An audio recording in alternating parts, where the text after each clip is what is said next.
Hello, everyone. I'm Dr. Allison Kelly Hedgepeth and here with Dara Lee Lewis. Thank you for joining us for our monthly webinar series. And we are thrilled today to be joined by Dr. Marc Schulz. Welcome, Marc. Thank you. Pleasure to be here.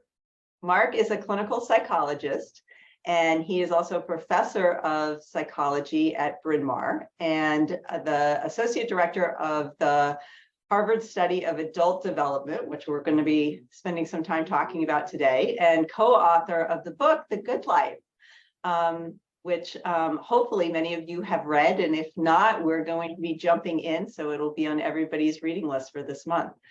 Welcome, Marc. We're so thrilled to be chatting with you today. Oh, I appreciate the invitation. Really excited to talk with you today. So maybe we should just jump in with talking about what is the Harvard study. So the Harvard Study of Adult Development is a remarkable study that's been going on for 85 years now. It started in the late 30s in the throes of the Depression on the eve of World War II. It's followed 724 participants across their entire life. And in fact, we now follow their children. The initial study was actually two studies that started separately. There were about 1/3 of the sample were Harvard University students that were chosen in their sophomore year to be part of a study of what they called normal development. But of course, we know that Harvard students aren't so normal.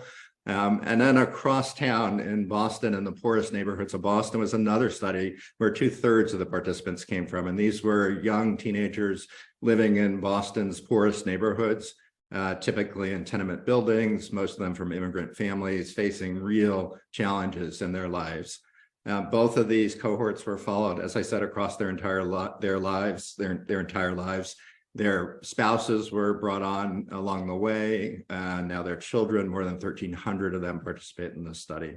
The study is remarkable for a few reasons. One is somehow in the 1930s, both studies were interested in the idea of trying to understand what led to human thriving or flourishing, as opposed to just looking at problematic outcomes. So prevention, early positive psychology. The kids in the inner city sample are obviously facing real challenges related to poverty and marginalization. And the folks in the Harvard sample, they were just interested in trying to figure out what led to people doing well in life. Both studies began with a very modest agenda following these participants for a few years, but through luck and incredible leadership over the years, the studies have continued. And again, they're in their 85th year.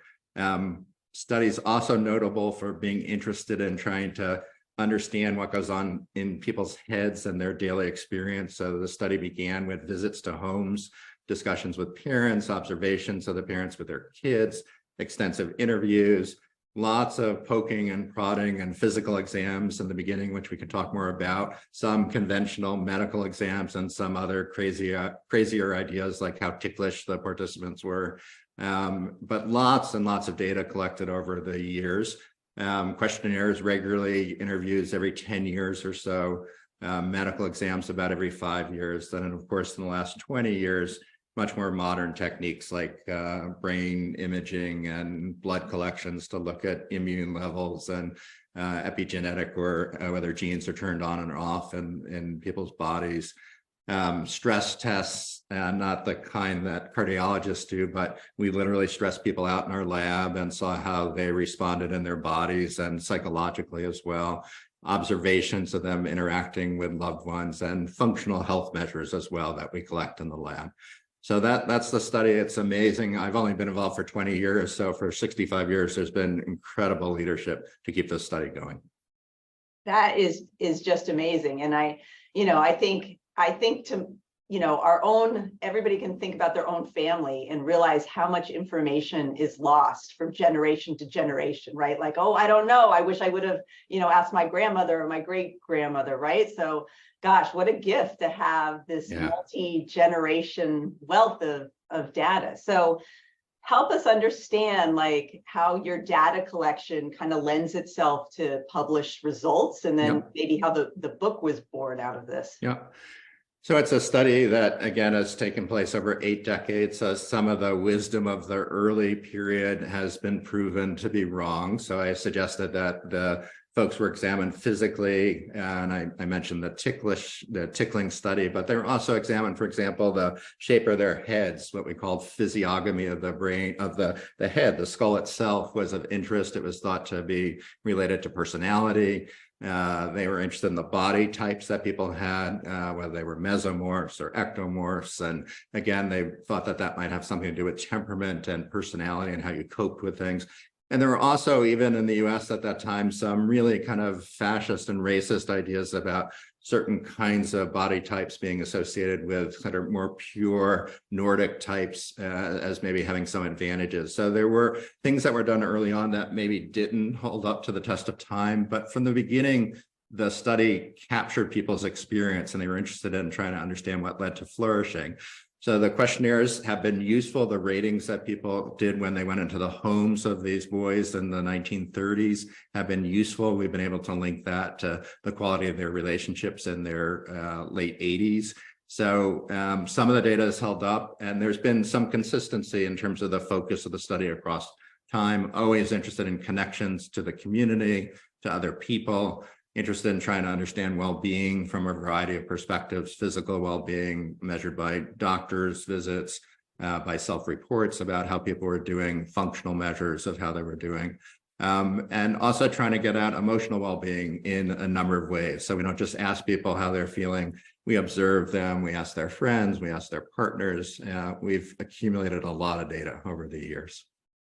It's amazing. And I think, in the book, there's this description, I think, of all these research kind of researchers actually going to the homes, right, of all the participants. So it wasn't necessarily that the participants just returned to you, right? You really reached out into the community to find people. That's right. And you alluded to kind of thinking about our own families and documenting, our own family history. And what the study has done is really captured entire lives, right? People's lives from their teen years to the very end of their lives, documented along the way. There's some pictures and correspondence and reflections on really tough questions at various points. What's most important to you in life when they were older, what they might regret, how they deal with challenges, what their life philosophy is.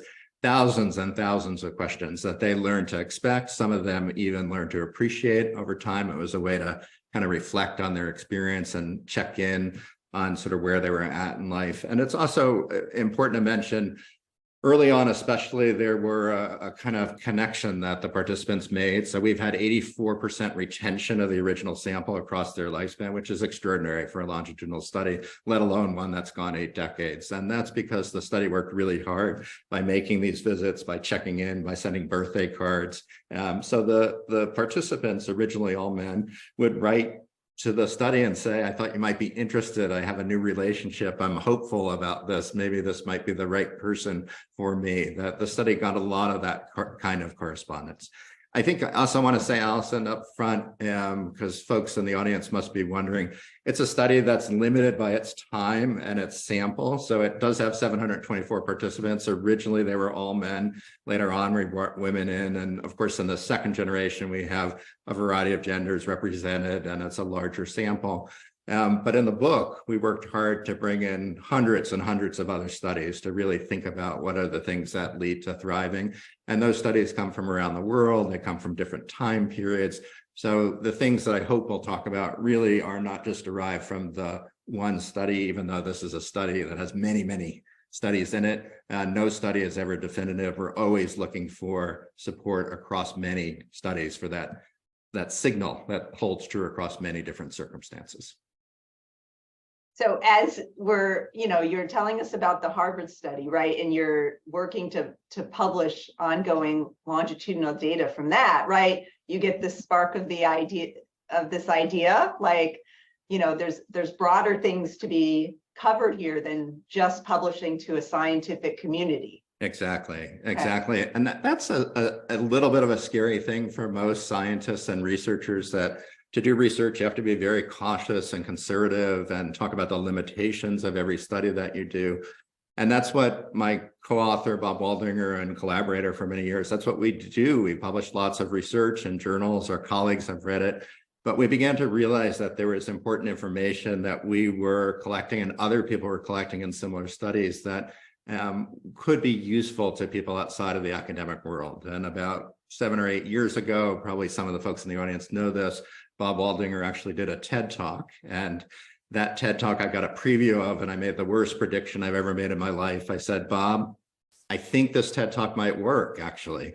And that TED Talk went viral. It's been seen by over 45 million people. I think it's the 9th most watched TED Talk of all time. And that was the beginning of a sign that we had information that if we delivered it in the right way, if it was engaging and accessible to a broad group of people, that it might be useful to folks. So then Bob and I started thinking about, could we write a book? Was there enough in there? And again, we stepped back, thought about the findings from our study, and then looked to see whether some of those findings were replicated in broader research and other studies as well. So that was the kernel of the book about 4 or 5 years ago. Wonderful. Yeah. Well, I thoroughly enjoyed it. What's the best way for us to kind of jump into talking about, the big messages of the book and be thinking about this? And I think, we have our audience here that usually loves to participate, and we want to be also soliciting, questions as we talk about this. So how should we start? Well, I always like to start by giving the punchline. So I'm not going to do any drama or kind of hold it for the end, but it's a really simple message when we review the 85 years of our research and we go outside to look at thousands of other studies. It's relationships keep us happier and healthier throughout the lifespan. And the happy part, probably not surprising to most people if we think about our lives and what gives us joy and pleasure. It's often our connections to others. It's the healthy part that I think was surprising to us when the research started to come in 30 years ago. We began to look and see, are other people finding similar connections between relationship health and physical health? And I would say in the last 10 years, there's really begun to be a revolution in research and even understanding the why that might happen. So the punchline is relationships are important. It's relationships of all kind. Doesn't have to be an intimate relationship with a partner. It can be friends, relatives, neighbors, people you work with. They all give us things that are important for our life and our physical well-being. A message that we've talked about on this webinar, I think a lot, especially with the pandemic, because talk about a social experiment, right? We've all kind of lived through that. So as we all want to be self-reflective and maybe apply some of these lessons, right? Can you kind of walk us through what should we be thinking about, right? Where should we start? Yeah. So in the book, we talk a lot about social fitness, and this is a metaphor that obviously builds on the idea of physical fitness. And the core idea here is that relationships are important to our health. And maybe I should quantify this a little bit for folks. Let me just make the case a little bit. And I'm happy to share more examples. But the best way to make this case is if we look at the factors that predict longevity or predict risk of early death, the usual culprits are going to come to mind, things that cardiologists think about: hypertension, physical activity, body mass index, smoking, excessive drinking. All of those are risk factors for early death, or how long they're associated with how long you live. But the risk factor that comes out near the top actually is social connections. And that's true across many studies. More recently, people have quantified this in the other direction, that if we don't feel like we have a connection with other people, if we don't feel like other people know us or have our back, that's what we call loneliness. That's our experience of feeling lonely. And the risk associated with loneliness is as big as the risk associated with a pack of cigarettes or obesity for premature death. So we're talking a very serious public health problem. It's one that's recognized by a minister of loneliness in the UK. It's one that our current Surgeon General in the US talks about a lot as being a critical major public health issue. So we should be motivated to be fit on the social side. And what that means is that we want to be proactive, not just sort of live our relationship life on kind of automatic pilot. So all of us have people in our lives that we were connected with, that were important to us, and those connections might have withered across time, that they maybe have lost touch with people, or we had an argument with a sibling and we haven't really recovered from that argument. So social fitness is about the idea about intentionally leaning into our connections and relationships.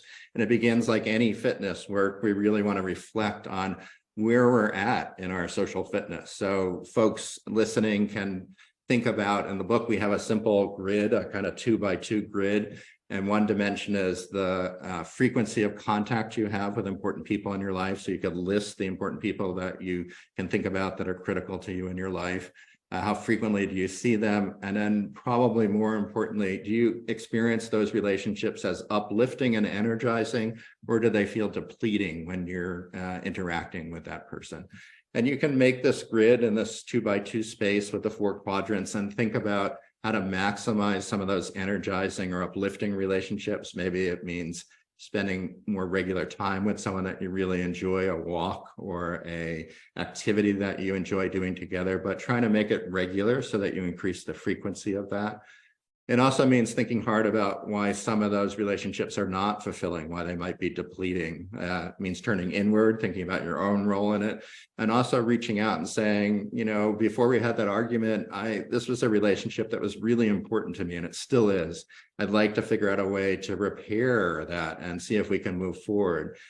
So stating your intention, both with the people that you enjoy being with and the people who have been hard to be with but are still important to you. I'd like to spend time with you. Let's figure out a way to do that. So that's a first step, sort of making that kind of grid and thinking about the relationships you want to work on, the ones you want to maximize. And then there are a whole host of other ideas that we have in the book, but the one that I like to talk about the most is our attention and our time, that we're so distracted by life these days. We work a lot. There are many distractions that we carry around with our phone. My phone just rang as we were talking. We get alerts all the time. And we need to be very intentional and forceful in trying to fight back against the pull that these distractions have on our life. So our attention, if we like to make the argument, is really our most precious resource. And we need to figure out who to lavish that attention on. And when we're with those people that we care about, hopefully that's a priority for folks, we need to be attentive and present. And that means trying to listen and hear the other person, do all the kind of body language things that we're doing with each other right now, which are nodding and sort of a good, synchrony when we're having conversations, but really being present. And it's harder and harder to do that. There's some evidence in the US that people spend on average almost 11 hours a day on screens. Now, some of that is at work, but a lot of that is on our phones or on our computers. Some of it's important, and we learn by some of the scrolling we do on the internet, but a lot of it is probably distraction that we're doing almost mindlessly, because the companies that are promoting the information that we're receiving on the internet are really good at grabbing our attention. That's how they make their money. Well, I think you make that point in the book too, about when we're multitasking, we're not really doing anything well, right? It's not that we're learning to do multiple things. We're doing multiple things being a little distracted, which I think, has implication to everything we do, right? It does. And I think, we almost forget, again, because of how busy we are and how much people are trying to do more than one thing at a time. When you have the attention of another person, it's a wonderful feeling to know that the person is interested and engaged with you. It's such a nice feeling. I'm also a clinical psychologist, and I've done therapy for close to 40 years now. And, that's part of what people get in good clinical relationships, not just from therapists. It could be a doctor as well. It's full attention and really being present to listen to what's going on with you. It's a gift to have those experiences. And do we know anything about the method of connecting with people? Because it really is a different world today than it was even 3 years ago, right? So here we are really engaged in this conversation, but on Zoom. And I will say, I think a lot of people do communicate well on the telephone and feel connected to people that don't live close by, right? Versus, I don't know about texting, right? Or, the frequency that you see people in person. You want to any of those? This is such an important topic, and it's one I think we're learning more about. The research that we're doing with the second generation, the children of the original participants, this is a main focus.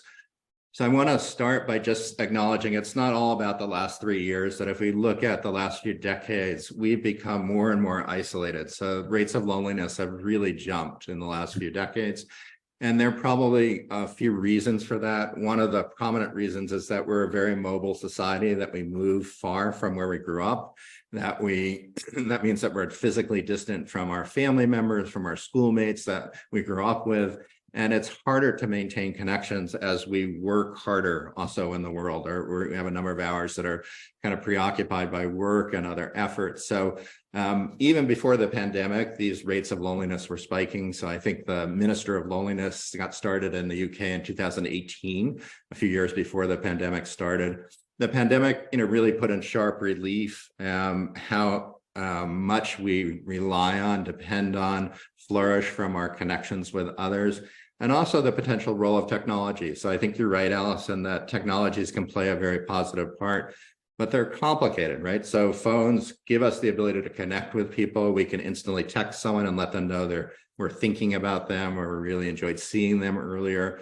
That's a lovely thing to do. I love getting those texts, but they're also a source of distraction for us, which makes it harder to connect with others. And I think it's helpful also to think about the technologies in terms of how lifelike they are. So texting is the least lifelike, phones kind of in the middle, and Zoom or any video mediated connection sort of more lifelike. But even in the most lifelike condition, I can only see Dara's and Allison's, the top of your frames and your lovely smiles, but I can't see the rest of your body. So I did an interview recently where I blurted out, I'm going to blurt it out again. We don't know what people are doing with their fingers, for example, or they could be giving you a sign that they don't like you without, that you're out of, that are out of the screen. So the Zoom technologies, the video technologies are incredible. They've given us the power to connect. People are physically distant, people are isolated, really important way of communicating. During the pandemic, they were essential, but they tend to dampen down the emotions that we experience. And they also dampen the signals that we all use when we talk to others. There's a kind of synchrony that happens when we talk to someone in real time in person. So I think we need to figure out ways to maximize the benefits of these technologies and also be aware of some of the challenges. That a Zoom interaction isn't really the same as an in-person interaction. Work teams are realizing this. Teams that have gone completely remote are realizing this. There's some essential quality of being in person, and even just having some downtime to connect with people, really critical. Zoom is kind of structured in a way that informal time in meetings and workplaces is virtually absent. So Vivek Murthy, our Surgeon General, has suggested, for example, that people come up with creative ways to use the first 5 or 10 minutes of Zoom calls to connect. So, Dara, what can you tell us something about you've been doing this week? Anything fun? Did you have a meal that you really liked? So kind of small talk that we used to do by the water cooler or by the coffee machine that we can't do over Zoom. We need to figure out ways to do that. And of course, soon these technologies will get even more lifelike. There'll be smellorama and feelorama or something that will make them more lifelike, but it's still different than being in person. So it's all technologies can promote very positive outcomes, but they also come with challenges. Even when phones came, fun to look at the history in our participants. Phones got introduced to their homes, televisions got introduced to their homes. Those were huge intrusions on family life. People had to balance what it meant to be more reachable with the kind of sense of intrusion that it was having. Television became a focus of activity in living rooms around the world, not just in the United States. And it had some benefits. People came together to watch things together. But it also created some challenges for family life that we continue to reckon with.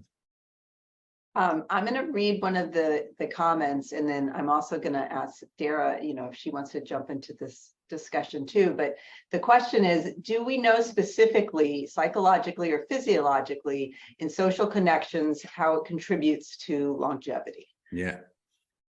So that's a great question, and we could spend hours talking about it. And I'm going to answer it first with 2 very vivid examples. So let me start by framing this, that social connections are probably important for the kind of simple, mundane reasons that we all think about. If a partner says, did you go to the doctor? Did you follow up with, Dr. Lewis after your appointment? That those kinds of nudges are really important to keep us healthy. Are you exercising? I found this great new gym. Maybe you want to come with me. So connections can change people's behavior in important ways that we don't want to neglect. But the sexier stuff about how it affects our bodies and our physiology and gets under our skin is quite interesting. And I'm going to give just 2 examples that we talk about in the book. The first is a study of wound healing. So this is a psychologist. It's actually a husband and wife team. Janice Kiko Glazer and her husband, Ron Glazer, have done these studies for years. And what they do is they put a puncture wound. It's like a biopsy that they take on people's skin. It's a superficial biopsy, though. They take a round piece of the skin off. They take a picture of it, and they take a picture every day to see how quickly that wound heals. And they've been able to connect this in a number of studies to the quality of your connection to your loved one. So if you're in a more maritally satisfying marriage, your wounds heal quicker. If you're not under the load of a caregiving burden, like caring for someone who has dementia, those wounds heal quicker. So that's a sign that something about the physiology of wound healing, which is complicated, is facilitated by close and positive connections.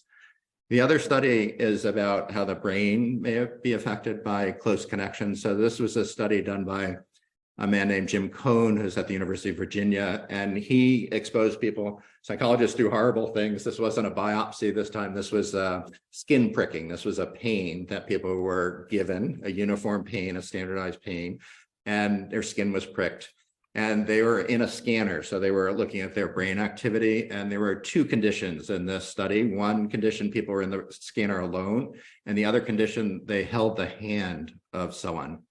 And what they found is that the areas of the brain in which we think pain is experienced, is sensed, were less active when people were holding the hands of another. And they were particularly less active if you held the hand of someone you cared about, someone that you loved. So these are pretty powerful indications that relationships can get into our bodies, affect our physical health and our brains. From our study, we have another example, which is, again, sort of suggestive. We don't know the mechanism, but if we look at the quality of close connections in the 80s, in people's 80s in our original sample, and we can rate that through a careful interview and observation of how they are with their partner. And then we can look at things like their cognitive functioning 3 years later. And at least for women in our study, those who had secure, close, intimate connections with their partner, their brain health in their 80s was better 3 years later. So we're looking to see whether there's any onset of dementia or cognitive decline. And it looks like relationships may, it's not just in our study, but other studies may play a role in brain health.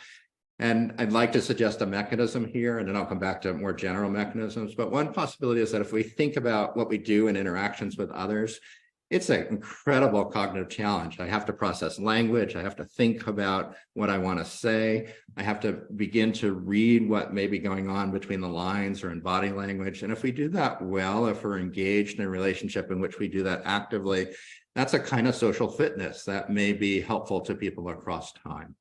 More generally, I think the mechanisms that people are excited about are familiar, again, to a good doctor's practice. Inflammatory patterns, relationships, and stress clearly have an effect on those. Immunological responses, they also have an effect on those pathways as well. Some of that is mediated by stress hormones, but there are also other more complicated pathways. So we know that genes, for example, get turned on and off by experiences that we have in life. And there are 3 sets of genes that are involved in fighting that fight bacterial infection, viral infection, and then also regulate our inflammatory levels. Each of those 3 systems is influenced by how lonely we are, which is quite extraordinary. So genes get turned on or off that then affect our bodies by affecting our ability to fight pathogens or our levels of inflammation. High levels of inflammation over time are associated with a host of diseases of aging and even brain decline as well later in life. So those are some of the mechanisms. I would say this is a frontier, really exciting research going on here, and we're going to learn more about the exact mechanisms, but that's a kind of sampling of what people I think are most excited about. So fascinating. I have to narrow my list of questions down to a couple because I have many, but talking about inflammation, which is sort of a buzzword these days, and a lot of people are taking turmeric or things to reduce their inflammation. Can you give us a practical tip for how we might use your knowledge and the things that you've been talking about to reduce our inflammation? Yeah, so I'm not a medical doctor, so I'm not going to give advice about supplements or, medications that people can take, but I can talk about the role of connections and the role of stress. So one of the reasons why we talked earlier, this may have been a question from one of the folks in the audience. Why is it that relationships might affect our health? And one obvious pathway is that we all face stress in our life. Challenges are inevitable, and relationships are incredible stress busters. So when we're stressed, we have emotions that are hard to deal with. Folks can help us with those emotions by listening to us, by telling us okay or it's normal to feel that. They can help us figure out strategies for moving forward, strategies we may not have thought about on our own. A good friend might call us out and say, Mark, you're not thinking about this the right way. There's another way of thinking about this. Have you, ever thought of this as a possibility? Maybe that person didn't mean to make fun of you. Maybe that was all in your head, that you kind of imagined that was their intention. So there are all sorts of ways that relationships can help us buffer stress or deal with stress in our life. And I think stress over time, chronic stress is an adaptive response that alerts our body to a danger. But when it happens over chronic periods, over long periods of time, it becomes problematic. And one of the problems is that it leads to greater inflammation in the body. And we know that from a number of studies. So in addition to taking dietary supplements, it's important to work on your stress and your coping strategies for dealing with stress, for sure. And leaning on the people around us.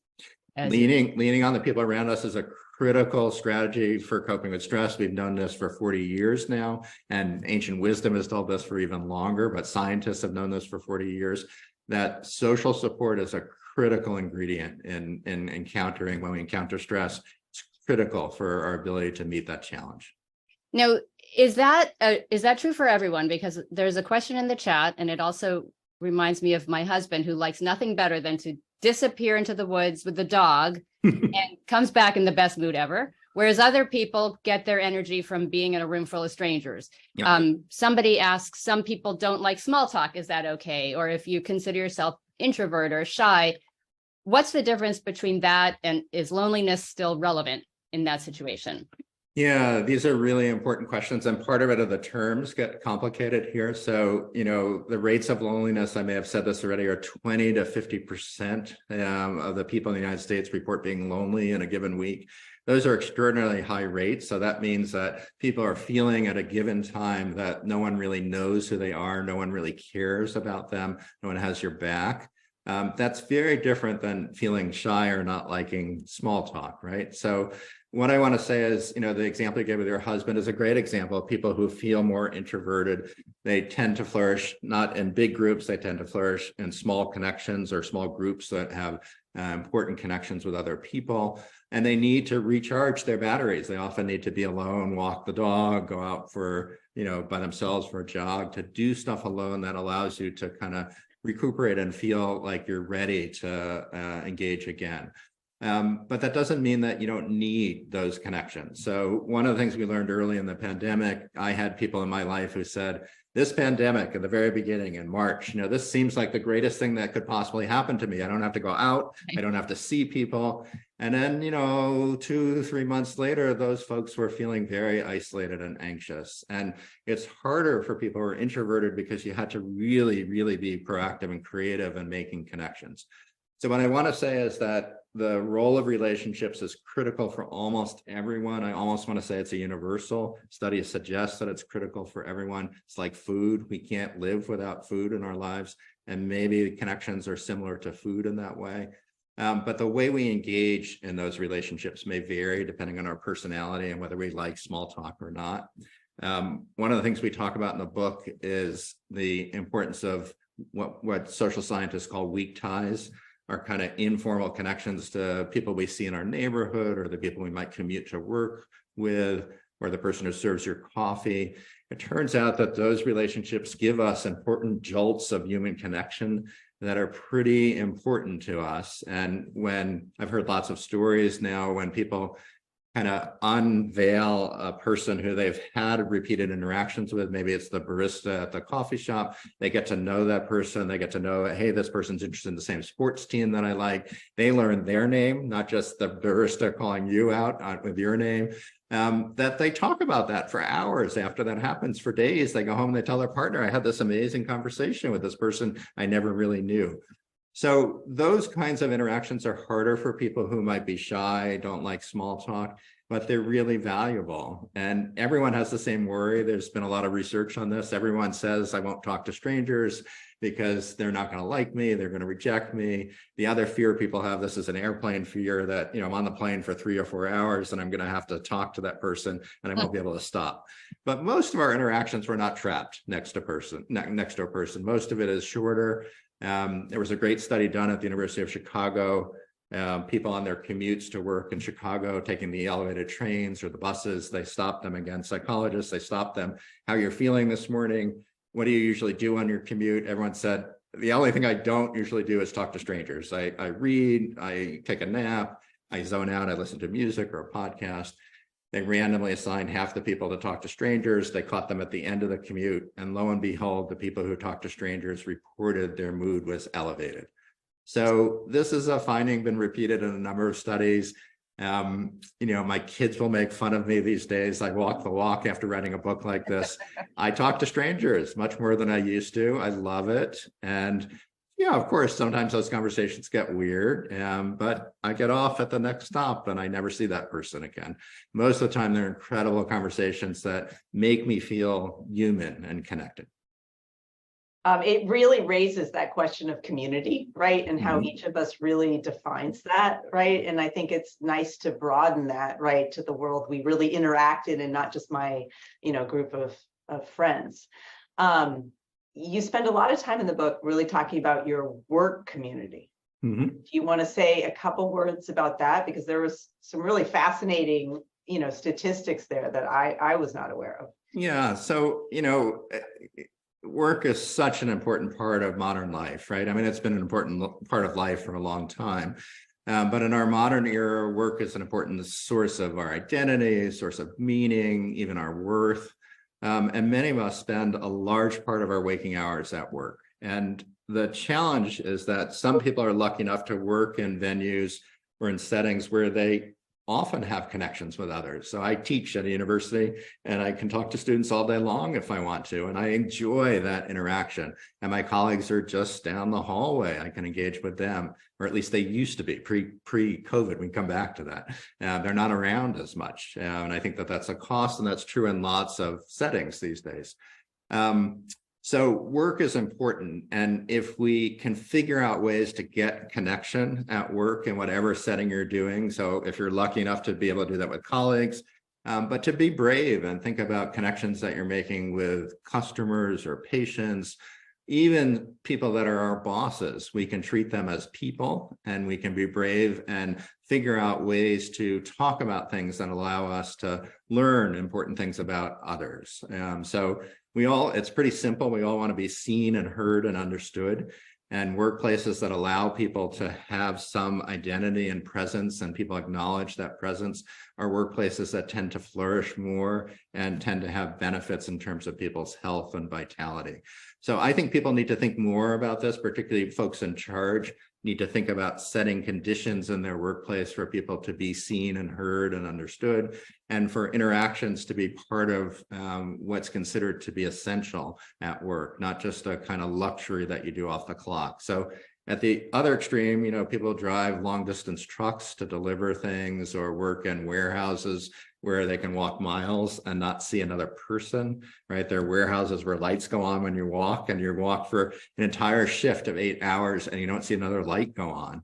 That kind of work can have some appeal for people who find relationships to be challenging, but over time, people often feel very isolated and lonely in those contexts. So work is important. It can also be a huge source of distraction when it comes to relationships. I have work, I can't deal with people. I want to get ahead. I want to, in 10 years, if I'm a young person in 10 years, when I've kind of made it or gotten the promotion, that's when I'll work on my relationship life. Life tends to go by very quickly. And unfortunately, people who say that often end up going decades without really working on things that are critically important for themselves. So work, again, like the internet, like technology, can be both a boon for relationships, but it can also be something that contributes to distracting you from those relationships as well. How about people's relationship to animals and their pets? Someone's asking here, and I know that's more of an option for some people who may be retired or living alone. Yeah. So pets are great. And there's clear indications that pets give people some of the boosts that we're talking about. They're constrained. So if we think about all of the things that relationships give us, pets give us a bunch of those things: companionship, a sense of purpose. We're taking care of something other than ourselves. There's nothing better than feeling that connection when a pet, enjoys your warmth and your touch, and we relish that as well. But pets can't talk back to us in the ways that people can't quite help us solve problems in the ways that people can. So pets are terrific, but they're hard to fully replace humans in terms of the value that they can bring to relationships. But I think we probably underestimate how important animals are. And, I remember having this conversation with both of you. I remember my early years when I was working in hospitals in Boston. And even then, they were bringing pets into wards, despite the kinds of risks for infection and the worries about that, that we know that they serve incredible that they can be of incredible value to folks, kids, adults.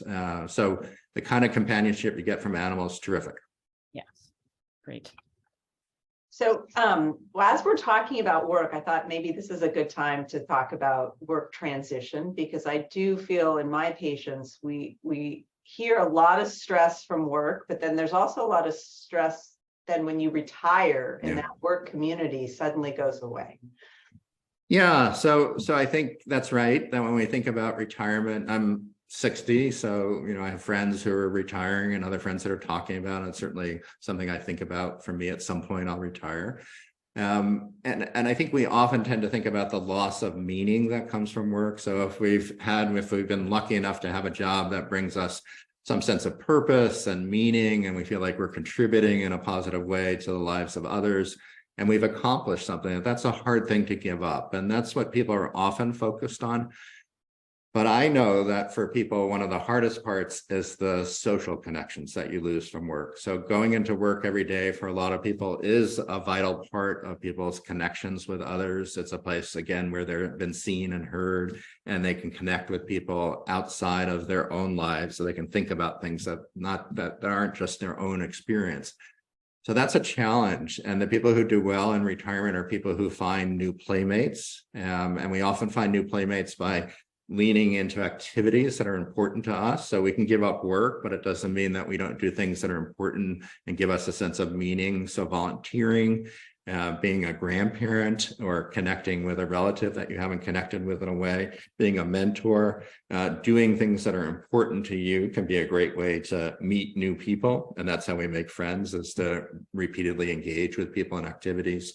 We can also mind our physical health. So walking groups are great. Pickleball is pretty good. Pickleball is very social. That the untold story about pickleball is that there's a lot of downtime in pickleball when people are just on the side waiting to play and talking and catching up. And even between points, people are talking a lot. There's a lot of gabbing that goes on in pickleball. And that's a great thing about all recreational activities, that you're doing something that has the kind of double benefit. It's good for your body, and it also allows you to have those connections. So retirement, any transition, really important to think about your social connections and network, and to be intentional about rebuilding them, or also maintaining those connections. So if you have a colleague that's become a friend, or a coworker that's a friend, you want to think in a very proactive way about ways to maintain that connection, because it doesn't just happen. You get distracted very quickly. So we definitely want to think about ways to do that. And it's the same time, a lot of people retire because they want to slow down, they want to enjoy a pace of life, they want to do those walks with their dogs without feeling like there's 12 million other things they do. But we need to balance that with a recognition that we all, again, need to maintain those connections in important ways. And someone alluded to community. The wonderful thing about volunteering or doing an activity that has some meaning for others is that it also connects us to our communities as well. So I think, I've heard lots of stories about people who volunteer in soup kitchens or, food aid or in their school system, and they come out of it not just feeling good about what they're doing and giving, but they also make connections that are pretty valuable to them and help deal with the loss of connections that might have happened when you stop working. So really important, Allison, I think. Yeah, I love that term social fitness that you've said a few times now, and how you've really made a point to say this needs to be purposeful, right? Yeah. Like we really need as a society to be acknowledging when there's deficits and have like a clear plan, as we would like, with any health risk, right, to fill in those gaps. So, I love that, and I'm gonna start using your term when I talk to patients and as we're kind of brainstorming, right, to kind of treat the whole person. Can I say one other thing about this? Because I think this is also such an important message. There are lots of studies. This is an area of interest, particularly for sociologists, about our social networks. So our social networks are the people that we're connected with, and you can map out those connections. So I know Allison, and through Allison, I've met Dara, and through Dara, I've met someone else, or Dara is part of this community. And what we know from those studies is that social networks are beneficial to us in a variety of ways. And one way is that they bring in new ideas. So if Dara is somehow on the periphery of my friendship group, but knows a lot of other people, hanging out with Dara is going to bring new ideas into my world that are really important. So in this era when we feel kind of tribal, kind of isolated from others, and all of the feeds that we get over the internet encourage those differences, right? Because they direct the feeds towards our interests. So we cement our interests as opposed to learn more about people that might have different interests or backgrounds. Those social networks are pretty important for learning new ideas and connecting with people that may have different experiences than us. So that's another reason why they're important. There's a couple of questions in here about creativity. One is, I've heard developing creative outlets is important to living well. How does pursuing one's own creativity compare with social connections? Yeah, I don't think we certainly in our research don't have a direct comparison. I think they're both important. And of course, creativity is defined differently by different people. So some people who do science work talk about how creative it is and how important it is to do that work. So I think we need to be thoughtful, maybe creative about how we think about creativity in our life. But I certainly enjoy the parts of, I've been doing research in science for over 40 years now, and the parts that I love best are the parts that I think are creative. So I know how valuable that is. I grew up in a home, my mom was an artist and later in life a photographer. So that opportunity to have creativity in your life is a wonderful thing. It's also both a privilege, but it's also something, again, we have some choice over. So in my teaching and my research, I look for those opportunities to be creative. Writing a book is a really challenging thing. We kept very busy, Bob and I, during the pandemic, but it's a creative venture. And those are the parts that were kind of fun and we relish. So it's nice. I've been talking about the book for a few months now, and people say, I love that line, when you talk about X, and I have to ask them to remind me what the line was. And oftentimes I say, I remember when we wrote that, we both liked it. We hoped it would ring, true when people read it. So nothing better than being able to be creative. And I think this idea, I don't want to be trite with the pun, but being creative about how to get that in your life is a good idea. Yes, thank you.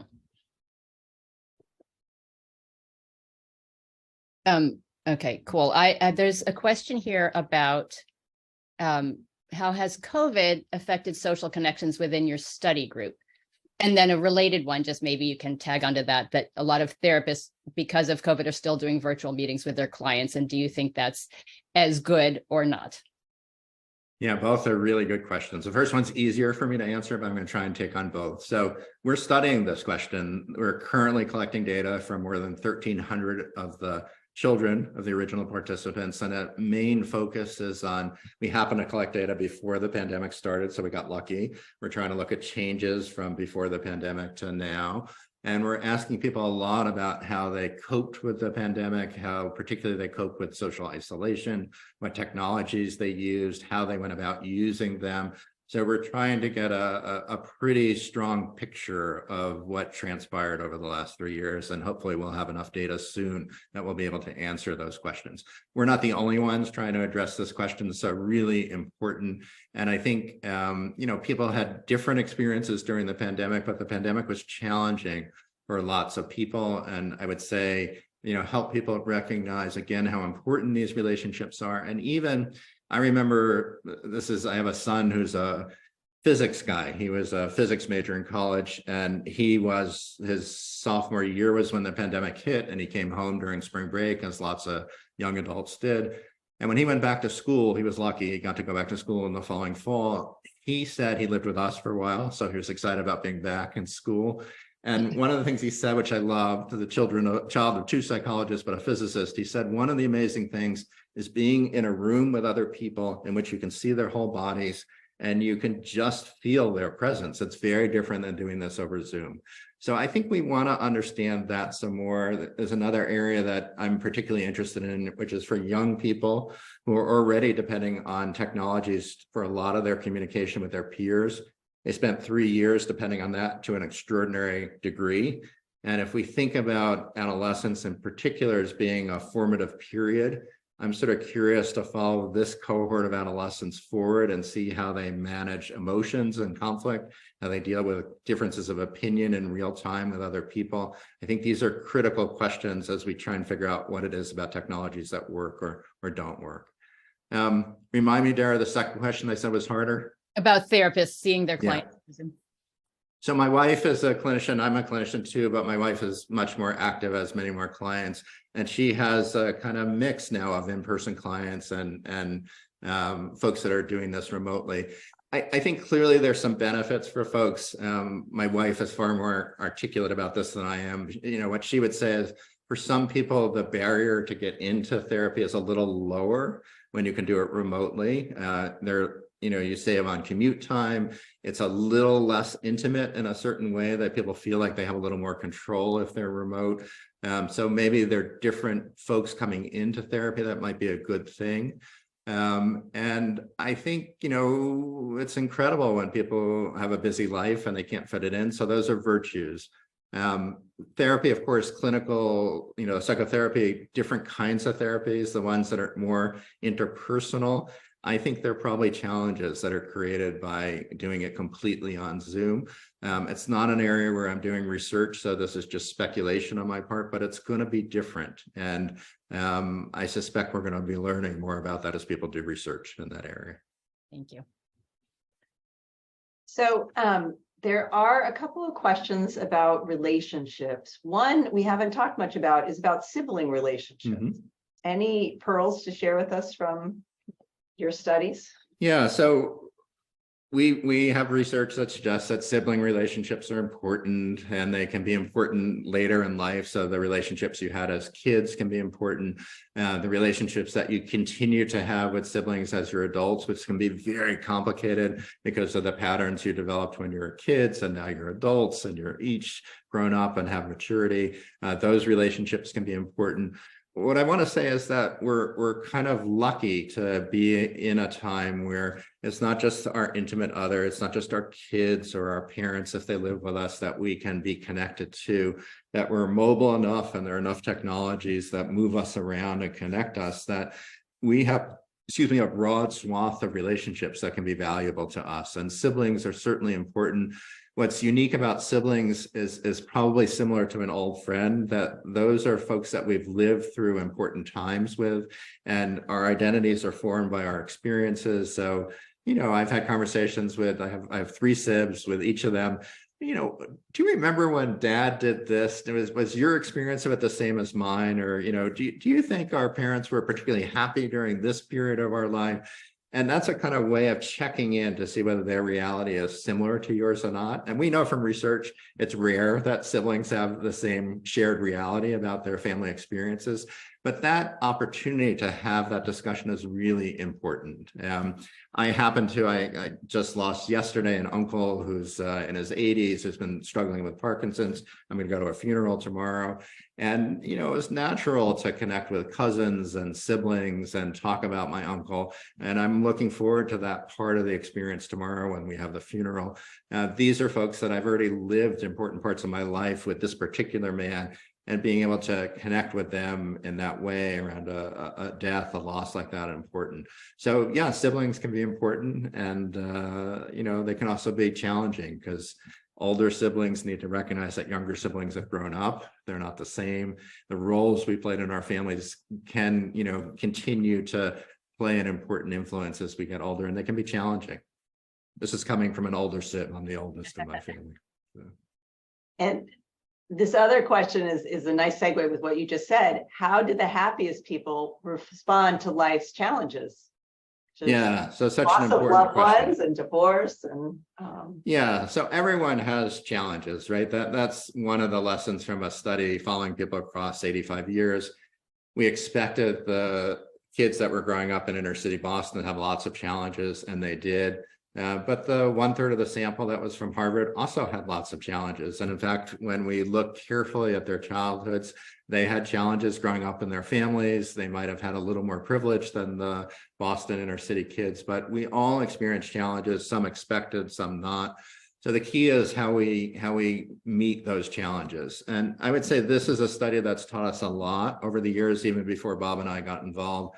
This idea about how we cope with challenges and cope with our feelings around challenges was an important emphasis in the study. George Valiant ran the study for many years and was interested in what he called defenses, which is an old-fashioned way of talking about coping.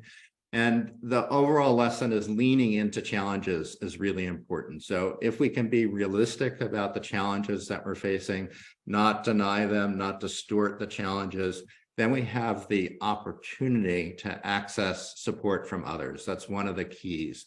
So if I deny a physical worry that I have, I'm not going to go see a doctor. I'm not going to tell people who are important to me. They won't let them in certain ways. So if we can acknowledge the challenges that we face, it allows us to access all the wonderful benefits that come with social connection. It also allows us to be proactive about thinking about opportunities that we can do things better. I do want to say, this is more of a hopeful, sorry about that, a hopeful sign. Lots of challenges people face. The Harvard students were graduating in the early 40s. World War II was happening. 91% of them served in World War II, scariest experience of their lives. But also they grew from those experiences. So even the most difficult challenges are opportunities for us to learn things, particularly if we're supported and we have resources to navigate those challenges. So the story from the study is really an optimistic story about leaning into challenges and growing from those challenges. Some extraordinary stories of resilience and flourishing, even under difficult circumstances. Wow. There is a question here for you that says, what really surprised you about your research? Did anything stand out even with your experience in your work?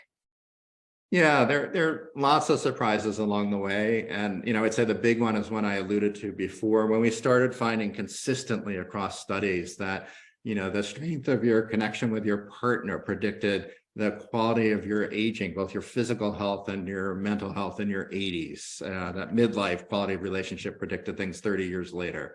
That this connection that I talked about between intimacy and late life and your brain health. We were surprised by these findings, and we're always, scientists often work in two steps. Is there a connection? And if the connection is there, can we find a theory or a mechanism to explain that connection?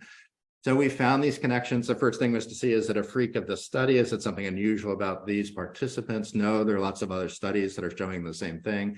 Are there plausible mechanisms? Are there explanations for this? And that's the exciting part. Some of these things about genes turning on and off and affecting our response to pathogens, we couldn't have imagined 30 years ago. We just didn't have a kind of realistic sense that this was possible. And we didn't have the tools to measure that as well. So technologies and wisdom continue to grow, and that allows us to answer new questions. So the idea that relationships affect us physically, can affect our health, even how long we live, that was the part that was surprising.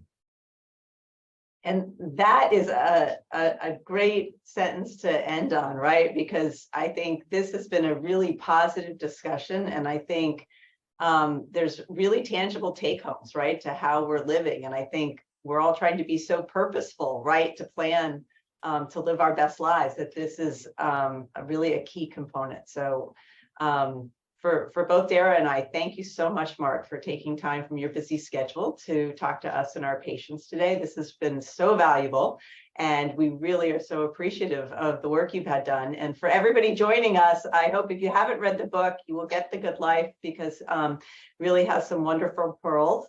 And Dara and I look forward to seeing everybody next month. We're talking about cardiopulmonary stress testing, going to shift gears. So thanks, everybody. Thank you, Marc. Thank you for having me, and thank you everyone in the audience for listening. Pleasure to be here. Thank you.